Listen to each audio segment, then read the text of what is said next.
শ্রুতিলিপির পক্ষ থেকে সকল শ্রোতাদের জন্য সচেতন বার্তা। করোনা মহামারীর তৃতীয় ঢেউ দরজায় কড়া নাড়ছে, তাই সকলে মাস্ক পরুন, হ্যান্ড স্যানিটাইজার ও সাবান দিয়ে যথাসম্ভব হাত ধোয়া অভ্যাস করুন, যথাসম্ভব ভিড় এড়িয়ে চলুন, নিজেকে ভ্যাকসিনেট করুন, নিজে সুরক্ষিত থাকুন এবং সমাজকে করোনা মুক্ত হতে সাহায্য করুন। নমস্কার বন্ধুরা, শ্রুতিলিপিতে সবাইকে স্বাগতম। আজকের এই মর্মস্পর্শী গল্পটি সেই সকল মানব কারিগরদের প্রতি শ্রদ্ধা জানাতে যারা আমাদের সকলকে বড় হওয়ার পথ দেখিয়েছেন। গল্পটি বাংলা প্রতিলিপি অ্যাপে প্রকাশিত হয়েছিল। আজ সেই গল্প পাঠে আছি আমি সোমনাথ। আমার সঙ্গে রয়েছে সহকর্মী অরুণাংশু, রিয়া, ঋষি, সুরঞ্জন এবং ইমন। চলুন শুনে ফেলা যাক আজকের গল্প। শিক্ষক। রচনা নীলাদ্রি রায়।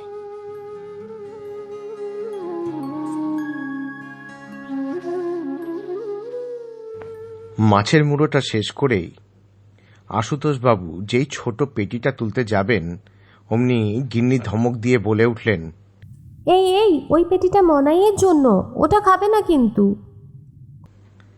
আশুতোষবাবু বললেন, দূর, ভাবলাম পেটিটা দিয়ে একটু ভাত খাবো, তার হলো না দেখছি। ওরে আমার তুমি রে, উনি সব মাছের পেটিগুলো খাবেন আর আমরা দুজনে লেজা খাবো। ও গিন্নি, এরকম করছো কেন? আরেকটা পেটি তো আছে মনাই শোনার জন্য। না না, একদম না, ওর 2 পিস পেটি লাগবে। জানো না ওর মাছ ছাড়া ভাত খাওয়া হয় না। এখন যাও, তাড়াতাড়ি তৈরি হয়ে নাও, স্কুলে যেতে দেরি হয়ে যাচ্ছে যে। ও হ্যাঁ হ্যাঁ, তাই তো, দেরি হয়ে গেলে মুশকিল। আজ আবার প্রথম পিরিয়ড, আর আজকেই তো ক্লাস টেস্ট নেওয়ার কথা আছে। বলেই আশুতোষবাবু ছুটলেন বেডরুমে। আশুতোষবাবু একটা প্রাইভেট স্কুলে কেমিস্ট্রি পড়ান। অনেক কষ্টে পড়াশোনা করেছেন। সহজ সরল মানুষ। ছোটবেলা থেকেই উনি আবার একটু খাদ্যরসিক। বছর 4 আগে বিয়ে হয়েছে এই শহরের নির্মলা দেবীর সাথে। নির্মলা দেবী মধ্যবিত্ত পরিবারের মেয়ে, তাই ছোট থেকেই মানিয়ে চলতে অভ্যস্ত।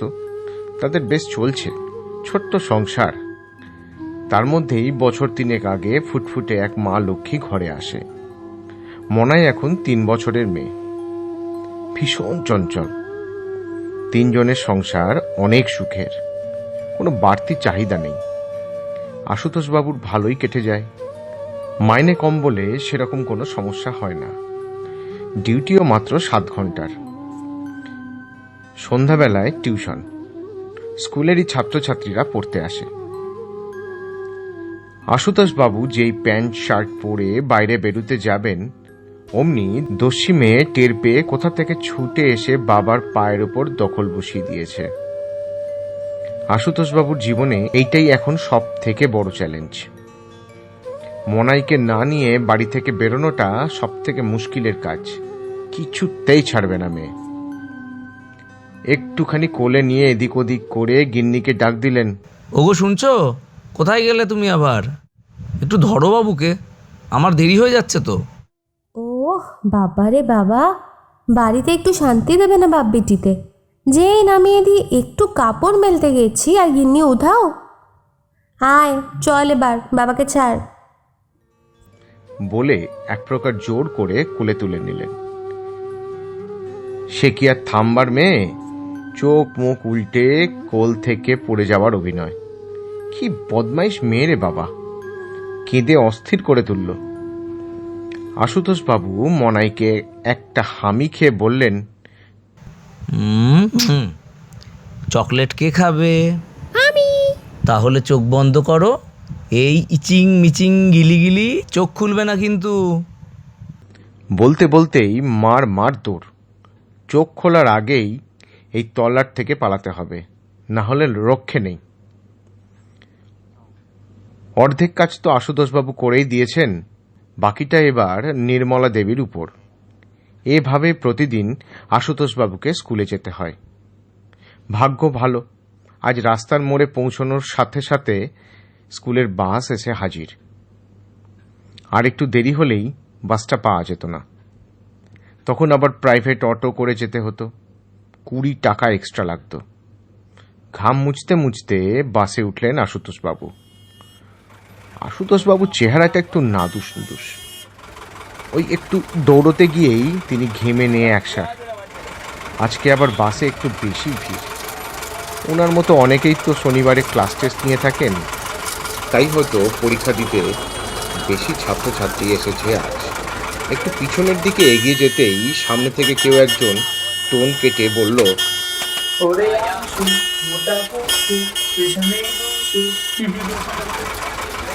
একটা খুবই অস্বাস্থ্যকর পরিস্থিতির সৃষ্টি হলো। এই ধরনের মন্তব্য একজন শিক্ষকের কাছে কতটা অপমানজনক সেটা বোধহয় আর একজন শিক্ষকই বুঝতে পারবেন। একজন শিক্ষকের সারা জীবনের উপার্জন বলতে শুধু সম্মান আর মানুষের শ্রদ্ধা। এরকম মানুষের সাথে দুর্ব্যবহার অত্যন্ত নিন্দনীয়। আশুতোষবাবু উত্তর দিলেন না, শুধুমাত্র মুখটা আর একটু নিচু করে বোঝানোর চেষ্টা করলেন তিনি কতখানি কষ্ট পেয়েছেন। আশুতোষবাবু অবশ্য আন্দাজ করতে পেরেছেন এটা কার কাজ। প্রায়শই সে শিক্ষক শিক্ষিকাদের টিপ্পনি কাটে। ক্লাস 12-এর ছেলে যে এত নোংরা হতে পারে সেটা এই সময়ের মানুষজন খুব ভালো করেই জানেন। ধনী বাবার সুপুত্র বলে কথা, তাই সেরকম ভাবে কেউ অভিযোগ করেন না। ওই ছেলেগুলোর মধ্যে অনেকেরই বাবা স্কুলের অনুষ্ঠানে মোটা টাকা ডোনেশন দিয়ে থাকে, তাই স্কুল কর্তৃপক্ষ এক প্রকার নিষ্ক্রিয়। আজকে শনিবার, বেশিরভাগ ছাত্রছাত্রী একাদশ দ্বাদশ শ্রেণীর, তাই একসাথে থাকলে বেশি করে বদমাইশি করে। আশুতোষবাবু মুখ নামিয়েই দাঁড়িয়ে রইলেন। হঠাৎ করে সামনে থেকে একটা পরিচিত আওয়াজ শোনা গেল। বঙ্কিমবাবু ডেকে বললেন, কি হচ্ছে সব? একজন শিক্ষকের সাথে এরকম ব্যবহার করতে লজ্জা করে না তোমাদের? জানতে পারলে না চাপকে পিঠে ছাল তুলে দেব।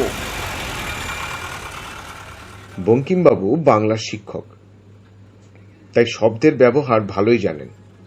তার উপর ওনার চেহারা বেশ লম্বা চওড়া, তাই ছাত্রছাত্রীরা ওনাকে একটু সমঝে চলে। আশুতোষবাবু মুখ নামিয়ে ধীরে ধীরে গিয়ে বঙ্কিমবাবুর পাশে গিয়ে বসলেন। বঙ্কিমবাবু আশুতোষবাবুর মন রাখার জন্য বলে উঠলেন, আজ দেখছি ব্যাটাকে একবার স্কুলে পৌঁছয়। আশুতোষবাবু খুব ভালো করেই জানতেন এসবের কোনো কিচ্ছুই হবে না। এসব ঘটনা আগেও বেশ কয়েকবার ঘটেছে, তবে কেউই অভিযোগ করে স্কুল কর্তৃপক্ষের বিপক্ষে যাওয়ার সাহস করেননি, করবেনও না। প্রাইভেট স্কুল বলে কথা। যাই হোক, আশুতোষবাবু বঙ্কিমবাবুর হাত ধরে বললেন, অনেক ধন্যবাদ দাদা, তবে এ নিয়ে আপনি বেশি ভাববেন না, আমি করব যা করার। আচ্ছা, আপনি তো 12B-তে ক্লাস নেন তাই না? এরা তো অনেকেই ওই ক্লাসের ছাত্রছাত্রী। আপনি কি ক্লাসে এদের বকাঝকা করেন না? ক্লাসে তো বেয়াদবগুলোকে একটু টাইট রাখা দরকার নাকি? নাহলে এরকম নোংরামি তো করবেই। আমার ক্লাসে বাবু আমি কিন্তু বেশ টাইট দিয়ে রাখি, কেউ একটু এদিক ওদিক করলেই বঙ্কিমবাবু, আমি শিক্ষক, ক্লাসে আমি শেখাতে যাই। ছাত্রছাত্রীদের ব্যক্তিত্ব, ভবিষ্যৎ, শিক্ষা এসবের দেখাশোনা করাই আমার কাজ। একটা বয়সের পর ছাত্রছাত্রীদের বাচ্চাদের মতো শাসন না করাই উচিত, এতে ফল উল্টো হয়ে যেতে পারে। আমি আমার সিদ্ধান্তই অনুসরণ করি। হয়তো একটু বেশি মুশকিল, তবে অন্তত দোষারোপ করার মতো কেউ থাকে না। বাবা, আপনি তো দেখছি মশাই একদম দার্শনিক মানুষ। বাংলা তো আপনার পড়ানো উচিত। পরিস্থিতি অনেকটা স্বাভাবিক হলো। কথা বলতে বলতে কিছুক্ষণের মধ্যেই স্কুলের বাস ক্যাম্পাসে ঢুকে গেল। আশুতোষ স্যার তো মেয়েদের বেশি নাম্বার দেয়, আমরা কি করবো ভাই? বঙ্কিমবাবু এবার নিজেই একটু ব্যঙ্গ করে বললেন, দার্শনিক বাবু, এবারটা আপনি সামলান। বলেই নিজের বিল্ডিং এর দিকে রওনা দিলেন। আশুতোষবাবু এবার সত্যি খুব ক্ষুণ্ণ হলেন। মনে মনে ভাবলেন আজ সবাইকে শিক্ষা দিয়েই ছাড়বেন। ক্লাসে ঢুকেই বললেন, সবাই ল্যাবে চলো, আজ ক্লাস টেস্টে রিং টেস্টের প্রিন্সিপাল আর রিএজেন্ট লিখতে হবে সবাইকে। শুনেই ক্লাসের 5-6 জন বেয়ারা ছেলে চেঁচামেচি শুরু করে দিল। স্যার, আজ তো ক্লাস টেস্ট হওয়ার কথা, প্র্যাকটিক্যাল তো করিনি। বেশ তো, ঠিক আছে, ল্যাবে চলো। রিং টেস্টের প্রিন্সিপাল আর রিএজেন্ট লিখে খাতা জমা দেওয়ার পর না হয় আমি চট করে একবার দেখিয়ে দেবো। তবে তার আগে তোমাদেরকে লিখে দেখাতে হবে। বলেই শটান ক্লাস থেকে বেরিয়ে গেলেন। ল্যাবে সবাইকে আলাদা আলাদা বসিয়ে দিয়ে আশুতোষবাবু পরীক্ষার সময় শুরু করে দিলেন।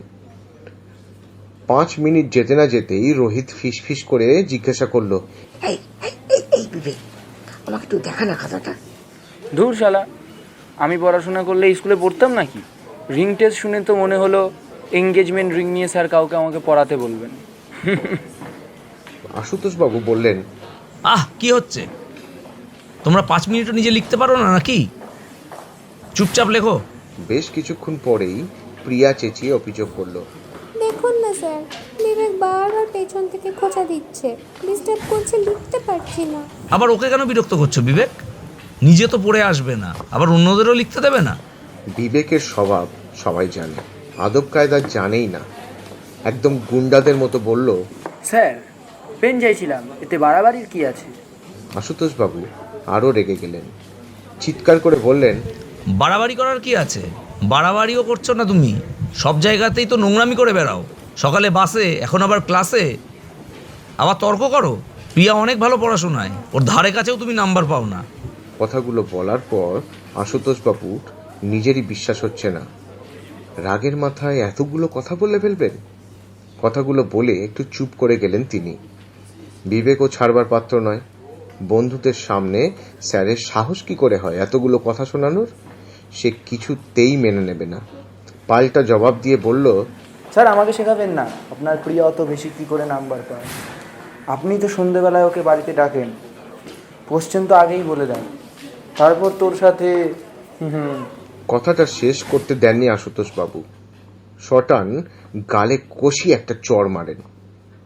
রাগে আশুতোষবাবুর হাত পা কাঁপতে থাকে। এত অপমান সহ্য করতে হবে ভাবতেও পারেননি। তার উপর প্রশ্নপত্র ফাঁস করার অভিযোগ করছে কিনা একজন ছাত্র। নিজের উপর বিশ্বাসই হচ্ছে না আশুতোষবাবুর। একজন নাবালক ছেলে এত নীচ কি করে হয়? কোনো প্রকারে নিজেকে সামলে নিয়ে বিবেকের হাত ধরে ক্লাসের কোনায় বেঞ্চের সামনে টেনে নিয়ে গিয়ে বললেন,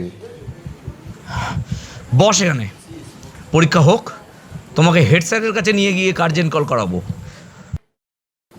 বিবেকের চোখে মুখে অদ্ভুত একটা রাগ আর প্রতিশোধের ইচ্ছা লক্ষ্য করলেন আশুতোষবাবু। তবুও সেদিকে পরোয়া না করেই ক্লাসের সামনে এসে বললেন, তাড়াতাড়ি তোমরা দেখো, সময় পেরিয়ে যাচ্ছে। চারপাশে তখন একটা থমথমে ভাব। আশুতোষবাবু নিজের জলের বোতল খুলে এক ঢোক জল খেতে না খেতেই পিছন থেকে বিবেক আবার গুন্ডাদের মতো বলল, স্যার, একটু জল তেষ্টা পাচ্ছে, দিন না স্যার। তার সাথে কেমন একটা উপেক্ষার হাসি ওর মুখে। সত্যি বিশ্বাস হয় না ছেলেটা এত নির্লজ্জ ও বেহায়া হতে পারে। আশুতোষবাবু নিজে না গিয়ে সামনে সমরকে বলল, সমর, যাও তো, বোতলটা দিয়ে এসো। সমর গুটি গুটি করে এসে বোতলটা বিবেকের হাতে ধরিয়ে দিল। বিবেক সমরকে ফিসফিস করে বলল, মালটার বার দেখেছিস? বড্ড বার বেড়েছে বুঝলি, কোনোদিন তো ডোজ পড়ে না, তাই জানে না বিবেক কি জিনিস। সমর কিছু বলল না। জলের বোতলটা বিবেকের হাতে দিয়ে আবার নিজের জায়গায় এসে বসে পড়ল। পরীক্ষা শেষ হতেই আশুতোষবাবু সবার খাতাপত্র জমা নিয়ে আবার বিবেকের হাত ধরে হিড় হিড় করে টানতে টানতে হেড স্যারের অফিসের দিকে নিয়ে যেতে লাগলেন। বিবেক রাস্তায় যেতে যেতে লক্ষ্য করল অনেক ছোট ছোট ছাত্রছাত্রীরা ওকে দেখে হাসাহাসি করছে। বিবেকের মনে তখন প্রতিশোধের আগুন দাউ দাউ করে জ্বলছে। রাগে গজগজ করতে করতে বলল, স্যার, এটা কিন্তু অনেক বেশি হয়ে গেল, আপনি আমাকে। Shut up, you idiot! আশুতোষবাবু ধমক দিয়ে মাঝপথে বিবেকের কথা থামিয়ে দিলেন।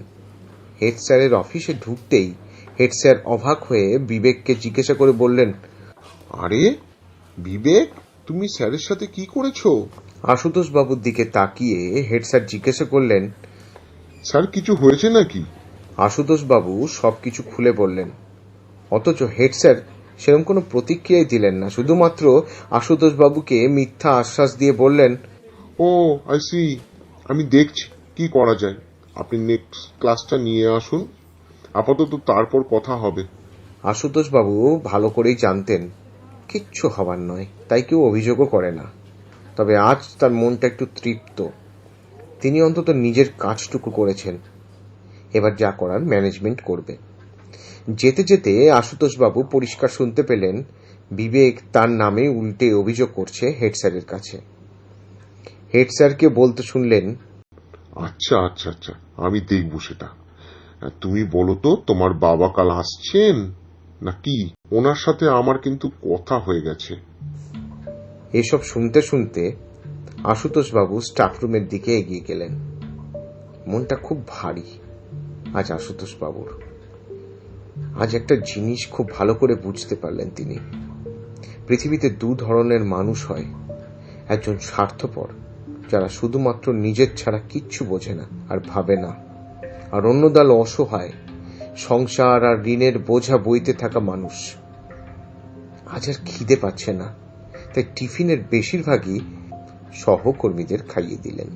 সারাটা দিন ভেবেই কাটিয়ে দিলেন। মাঝে মাঝেই মনায়ের কথা মনে পড়তে লাগলো। নিজের মনেই বলতে লাগলেন, আজ যদি তুই না থাকতিস, হয়তো আমারও থাকতে ইচ্ছা হতো না। বিকেল 4:30 বাজতেই বাড়ি ফেরার তোড়জোড় শুরু হয়ে গেল। ব্যাগটা কাঁধে ঝুলিয়ে জলের বোতলটার দিকে চোখ পড়তেই আশুতোষ বাবু চমকে উঠলেন। এই যা, জলের বোতলটা তো বিবেককে দিয়েছিলেন, ও বোধহয় ল্যাবেই রেখে দিয়েছে। তড়িঘড়ি করে ল্যাবের দিকে ছুটলেন তিনি। ল্যাবগুলো 4:30 পরে বন্ধ হয়ে যায়। ঝাড় দেওয়ার জন্য কিছুক্ষণ খোলা থাকে, তাই এখনো খোলা থাকবে হয়তো। ল্যাবে ঢুকে আশুতোষবাবু তন্ন তন্ন করে খুঁজেও জলের বোতলটা পেলেন না। মনে মনে ভাবলেন, আজ কপালে দুর্গতি আছে, কিন্নির কাছে আজ বোকা খেতে হবে। এইসব ভাবতে ভাবতে খুঁজতে থাকলেন বোতলটা। বোতলটা তো পাওয়া গেলই না, তার উপর কারা আবার কেমিক্যাল অ্যাসিডের বোতলগুলো এদিক ওদিক করে রেখে দিয়ে গেছে। সেগুলোকে আবার সাজিয়ে রাখতে রাখতে আরো কিছুটা সময় লেগে গেল। অবশেষে যখন মস্তিষ্ক মনকে বলল, আজ গালমন্দ তো খেতেই হবে, তখন আবার খোঁজাখুঁজি ছেড়ে আশুতোষবাবু গেটের দিকে দৌড়লেন। আজ যেন কপালটাই খারাপ, বাসও চলে গিয়েছে। ল্যাবে খোঁজাখুঁজি করতে করতে কখন যে 4:50 বেজে গিয়েছে টেরই পাননি। অগত্যা আজ কিছুটা হেঁটে হেঁটে যেতে হবে। অবশ্য মিনিট 5 হাঁটলেই মোড়, ওখান থেকে অটো পাওয়া যায়। কোনো কলিগও নেই যে লিফট চাইবেন, বিশ্বাসই হবে না কারোর। ছুটি হওয়ার 20 মিনিটের মধ্যেই সবাই এমনভাবে গায়েব হয়ে যায় যেন দীর্ঘ শতাব্দী ধরে সবাই 4:30 বাজার জন্য অপেক্ষা করছিল। চারিদিক একদম জনশূন্য, সবারই ঘর যাওয়ার তাড়া। আশুতোষবাবু ভাবলেন, রাস্তাটা তো বেশ সুন্দরভাবে সাজানো, দুদিকে গাছপালা দেখতে দেখতে টুক করে পৌঁছে যাবেন মোড়ে। 50-60 মিটার এগিয়ে যেতেই পিছন থেকে কাদের আওয়াজ শোনা গেল। মনে মনে ভাবলেন, কোনো কলিগ হয়তো। পিছনে ফিরে তাকাতেই কি যেন একটা সোজা মুখে এসে পড়ল। কিছু বোঝার আগেই তীব্র একটা জ্বালা অনুভব করলেন আশুতোষবাবু। মাথার চুল থেকে পায়ের নখ পর্যন্ত যেন কেউ আগুন লাগিয়ে দিয়েছে। নিঃশ্বাস নিতে কষ্ট হচ্ছে, নাক দিয়ে হাওয়া কিছুতেই ভেতরে ঢুকতে চাইছে না। জলের মাছ ডাঙায় তোলার মতো অবস্থা। আশুতোষবাবু লক্ষ্য করলেন, তার বাঁ হাতের মাংসগুলো গলে গলে পড়ছে। বুকের জামাটা কালো হয়ে ফুটো হয়ে গেছে। শরীরের নানান জায়গা থেকে ধোঁয়া উঠছে, আর সঙ্গে পোড়া মাংসের গন্ধ। পরিষ্কার বুঝতে পারলেন, তার মুখের মাংস ঝলসে যাচ্ছে আস্তে আস্তে, আর ঠোঁটটাও এবার খসে পড়বে। অসহ্য যন্ত্রণায় কাতরাতে কাতরাতে মাটিতে লুটিয়ে পড়লেন আশুতোষবাবু। ডান চোখ দিয়ে আবছা দেখতে পেলেন 2-3 জন ছাত্র স্কুলের পোশাক পরে পালিয়ে যাচ্ছে। সামনে একটা জলের বোতলের ঢাকনা পড়ে আছে। আরে, এটা তো ওনারই জলের বোতলের ঢাকনা। এটাই তো উনি খুঁজতে গিয়েছিলেন ল্যাবে। ধীরে ধীরে কখন যে চোখ বন্ধ হয়ে এসেছে নিজেই বুঝতে পারলেন না। চারপাশে বেশ কিছু মানুষের কথা হুড়োহুড়ি টের পেয়েছিলেন জ্ঞান হারানোর আগে।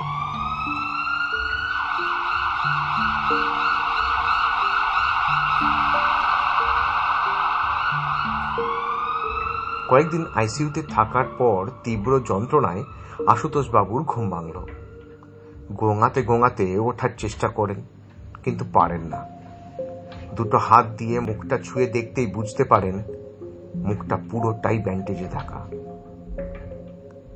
বাদিকে চোখটাও ঢাকা রয়েছে।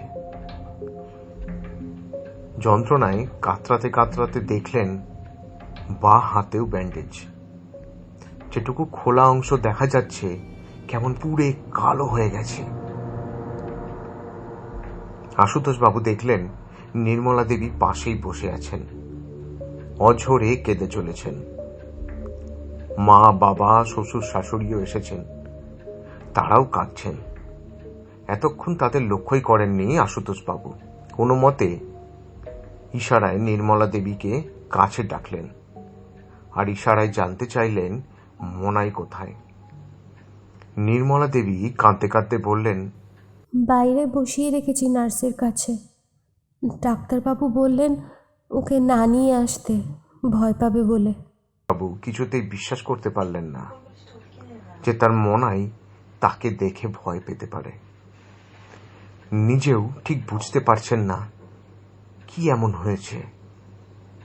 যন্ত্রণা কাতর ভাবে নির্মলা দেবীকে জিজ্ঞাসা করলেন, ওগো, কি হয়েছে আমার? আমাকে এখানে রেখেছে কেন? নির্মলা দেবী উত্তর দেওয়ার আগেই ডাক্তারবাবু ঢুকলেন। গুড মর্নিং আশুতোষ বাবু, কেমন লাগছে আজ? 3 দিন পর আপনার জ্ঞান ফিরেছে। এখন তো একদম চাঙ্গা মনে হচ্ছে। আশুতোষ বাবু ডাক্তারবাবুকেও একই প্রশ্ন করলেন। ডাক্তারবাবু, কি হয়েছে আমার? এখানে আনা হয়েছে কেন আমাকে? অ্যাসিড অ্যাটাক, খুব সম্ভবত সালফিউরিক অ্যাসিড। আপনি অনেক স্ট্রং, তাই হেরে যাননি। Sulphuric acid? সেদিন তো সালফিউরিক অ্যাসিডের বোতলটাই দেখেছিলাম ল্যাবে, কিন্তু আমাকে কে অ্যাসিড ছুড়বে? সেটা পুলিশের কাজ। আমার কাজ আপনাকে সুস্থ করে তোলা। যাই হোক, আপনি এখন বিশ্রাম নিন। বিকালে আপনার ব্যান্ডেজগুলো পাল্টাতে হবে, তখন আবার কথা হবে, ওকে? এরপর ডাক্তারবাবু ইশারায় বাকিদের বললেন, ভিজিটিং আওয়ার শেষ হয়ে গেছে, এখন ওনাকে বিশ্রাম করতে দিন। যেতে যেতে নির্মলা দেবী আশুতোষ বাবুর মাথায় হাত বুলিয়ে দিলেন। বিকালে মনায়ও এসেছে মার সঙ্গে। ভয়ে জড়ো সড়ো হয়ে আছে বেচারি ছোট্ট মেয়েটা। আশুতোষ বাবু ইশারা করে ডাকলেন, তবে মনাই মায়ের কোল থেকে নামল না। আশুতোষ বাবু খুবই কষ্ট পেলেন মনে মনে। তার আদরের মেয়ে আজ তারই কোলে এলো না। নিয়তির কি নিষ্ঠুর পরিহাস। কিছুক্ষণ পরে রুমে ডাক্তারবাবু এলেন, সঙ্গে পুলিশ ও 2জন নার্স। 2জন স্কুলের আর একজন বাইরের স্কুলের ছাত্রকে সেদিন সন্দেহজনকভাবে ঘোরাঘুরি করতে দেখা যায়। পুলিশ তাদের গৃহবন্দী করে রেখেছে। কাল শনাক্ত করতে হবে, তাই পুলিশ এসেছে আশুতোষ বাবুকে দেখতে এবং ওনার বয়ান নিতে। মুখ খোলার চেষ্টা করতেই যন্ত্রণায় চিনচিন করে উঠল আশুতোষ বাবুর গোটা শরীর। ডাক্তারবাবু বুঝতে পেরে বললেন, অফিসার, আপনি বরং কাল সকালে আসুন। আজকের দিনটা ওনাকে বিশ্রাম নিতে দিন। এরপরেই নার্সকে ইশারায় আয়নাটা আনতে বললেন। পুলিশ অফিসার চলে যেতেই নার্স আয়নাটা নিয়ে এসে আশুতোষ বাবুর হাতে ধরিয়ে দিলেন। এবার ডাক্তারবাবু ধীরে ধীরে আশুতোষ বাবুর মুখের ব্যান্ডেজটা খুলতে শুরু করলেন একটু পরেই দেখতে পেলেন তার মুখের বাঁ দিকটা অনেকটাই পুড়ে গেছে। গালের মাংস গলে গিয়ে ব্যান্ডেজের সাথে চিটে গেছে। ব্যান্ডেজ খোলার সাথে সাথে মুখের চামড়াটাও অনেকটা বেরিয়ে আসছে। তবে ব্যথাটা হয়তো আগের মতো নেই। ডাক্তারবাবু একটু আগেই কি যেন একটা ইঞ্জেকশন দিয়েছেন। বোধহয় ব্যথারই ব্যান্ডেজটা খোলা হতেই মনাই কোকিয়ে কেঁদে উঠল। মায়ের কোলে মুখটা যতটা পারল লুকিয়ে নিল। নির্মলা দেবীর মুখ থেকে কোনো শব্দ বের হলো না। শুধু একবার করে ডাক্তারবাবুর মুখের দিকে তাকাচ্ছেন আর একবার আশুতোষ বাবুর দিকে। তার বিশ্বাসই হয় না বিছানায় বসে মানুষটা তার স্বামী। যেন কোনোদিনই এই মানুষটাকে তিনি দেখেননি। আশুতোষ বাবু নিজেকে দেখেই আর্তনাদ করে উঠলেন। আয়নায় যেন এক ভৌতিক দৃশ্য দেখছেন তিনি। মুখের মাংস গলে পুড়ে গিয়েছে। বাঁদিকের গালটার অনেকটা অংশই নেই। ভিতরের দাঁতগুলো দেখা যাচ্ছে। বা চোখটা পুরো সাদা হয়ে গিয়েছে। চোখের মণিটাও নেই। কি বিভৎস মুখ! এ কি দেখলো আশুতোষ বাবু? একটা চাপা আর্তনাদ বেরিয়ে এলো মুখ থেকে। নির্মলার দিকে তাকিয়ে শুধু হা হা করে গোঙাতে লাগলেন। সারা রাত আশুতোষ বাবুর ঘুম এলো না। যন্ত্রণায় আর চিন্তায় রাত্রির অনেকক্ষণ পেরিয়ে গিয়েছে। সারাক্ষণ অনেক প্রশ্ন ঘুরপাক খেতে থাকলো তার মাথায়। মনাই আমাকে চিনতে পারবে তো? আর আমাকে ভয় পাবে না তো? নির্মলা আমাকে ভালোবাসবে আগের মতন? লোকে ঘৃণা করবে না তো? আমাকে কুৎসিত বলবে না তো? আর চাকরিটা, ওটা যেন থাকে। হে ঈশ্বর, আমার চাকরিটা যেন চলে না যায়। এসব ভাবতে ভাবতে কখন ঘুমিয়ে পড়লেন কে জানে। একটা আলতো হাতের ছোঁয়া মাথার এদিক থেকে ওদিকে ধীরে ধীরে আসছে আর যাচ্ছে। চোখ খুলে আশুতোষবাবু দেখলেন সকাল হয়ে গেছে। মাথার পাশে নির্মলা দেবী বসে আছেন। আশুতোষবাবুকে ভালোবেসে জিজ্ঞাসা করলেন, কি ভালো লাগছে একটু? ইশারায় সম্মতি জানিয়ে আশুতোষবাবু আবার আরামে চোখ দুটো বন্ধ করল। খানিকক্ষণ পরে কপালে এক ফোঁটা জল পড়তেই ঘুমটা ভেঙে গেল আশুতোষবাবুর। দেখলেন নির্মলা দেবীর চোখ দুটো ঝাপসা। তার থেকে এক ফোঁটা জল তার কপালে এসে পড়েছে। নির্মলা দেবী টের পেয়ে একটু ইতস্তত হয়ে নিজের চোখ মুছলেন। আশুতোষবাবুর কপালটাও আঁচল দিয়ে মুছিয়ে দিলেন। আশুতোষবাবু নির্মলা দেবীর হাতটা ধরে ইশারায় কাঁদতে বারণ করলেন। নির্মলা দেবী ফুপিয়ে ফুপিয়ে আফসোস করে বললেন, কতবার করে বলেছিলাম তোমাকে কলকাতায় চলে যাই, চলো বড় শহর, ওখানেই না হয় দুজনে চাকরি করতাম। তুমি তো শুনলেই না। নির্মলা দেবীর হাতটা চেপে ধরে কোনো মতে আশুতোষবাবু বলে উঠলেন, ওগো, রাগ করো না। তোমার আর মনাইয়ের জন্যই তো এখন চাকরি করা।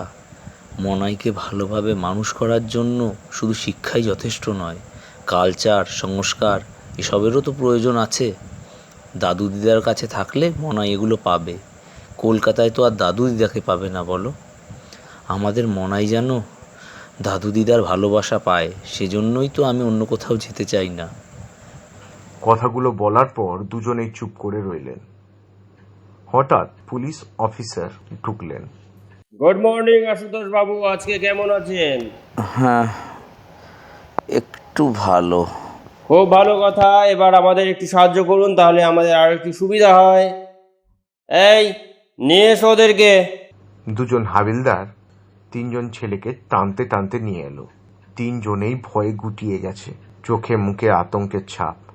অফিসার বাবু জিজ্ঞাসা করলেন, আচ্ছা বলুন তো, এদের মধ্যে কাউকে চিনতে পারছেন কিনা?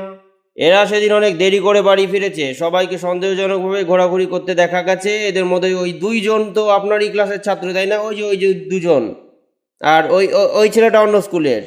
এই আরও সামনে যাও, বেডের সামনে গিয়ে দাঁড়াও।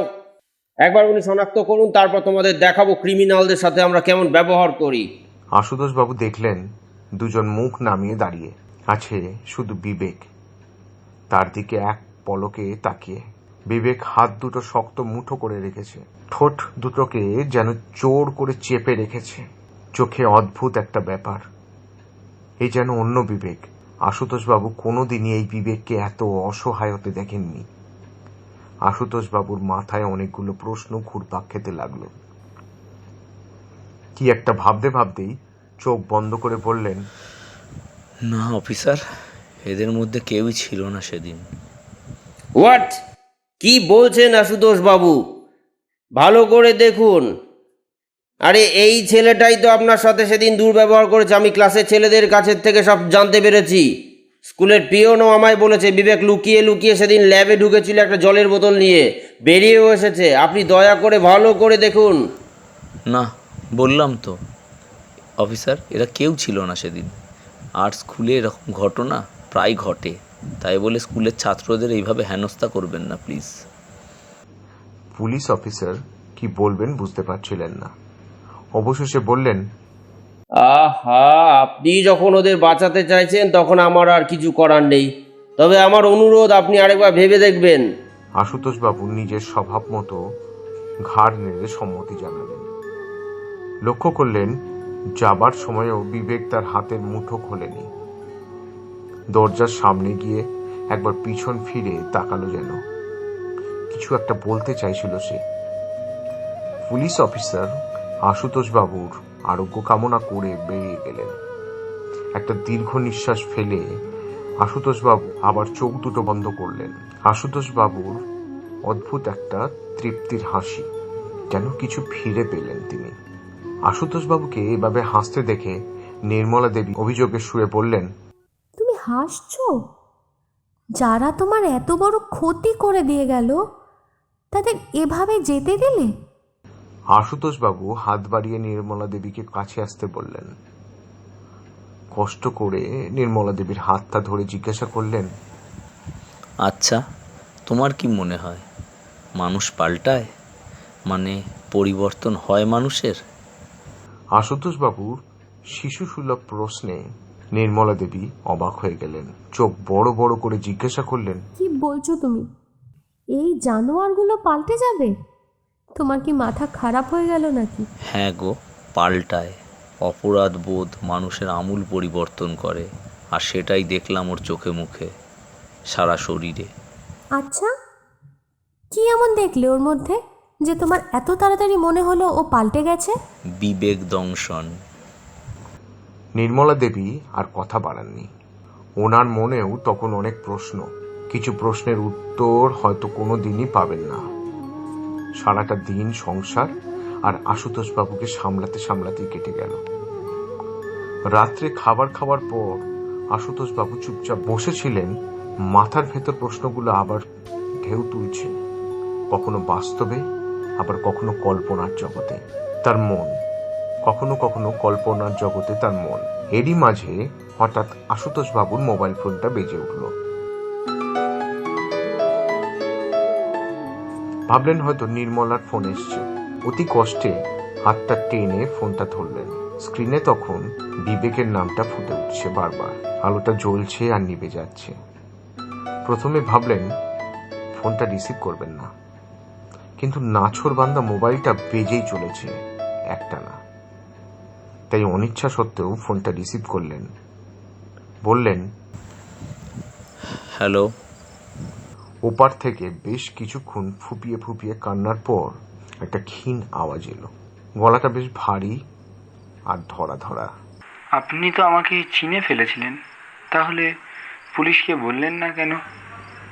প্রশ্নটা করেই আওয়াজটা থেমে গেল। আবার আশুতোষবাবুর গলাটাও কেমন ভারী হয়ে এলো। এবার একটু সামলে নিয়ে বললেন, বিবেক, আমার সাথে যা হওয়ার হয়ে গেছে সেটাকে তো আর পাল্টানো যাবে না। তোমার সামনে আরও অনেকটা রাস্তা বাকি, অনেক কিছু দেখার আছে, জীবনটা উপভোগ করা বাকি। নিজের ভবিষ্যৎ আরও ভালো করে তৈরি করো, অনেক বড় হও, মানুষের মতো মানুষ হয়েও। আমি তোমাকে ক্ষমা করে দিয়েছি। কথাগুলো শুনতে শুনতে বিবেকের ফোপানিটা আরো বেড়ে গেল। হাতটা কাঁপতে কাঁপতে বহু কষ্টে ফোনটা কেটে দিল সে। মাথাটা খুব ভারী হয়ে এসেছে এতক্ষণে। বুকের ভেতরটা ধরাস ধরাস করছে। তার মন তখন আত্মগ্লানি ও অনুশোচনায় ভরা। দেওয়ালটা ধরে আস্তে আস্তে বসে পড়ল মাটিতে। চারিদিকে একটা নিস্তব্ধতা।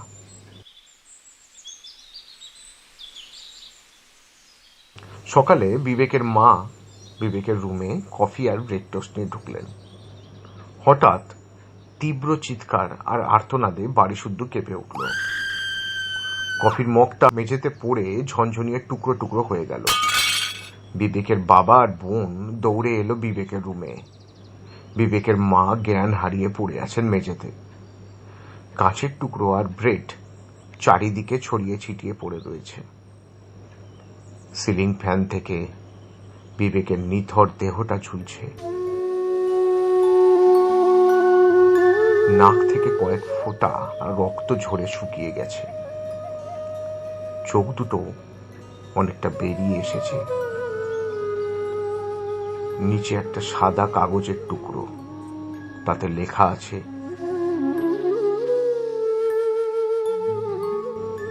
স্যারকে ধন্যবাদ, একটা জানোয়ারকে মানুষ করে দিয়ে গেলেন।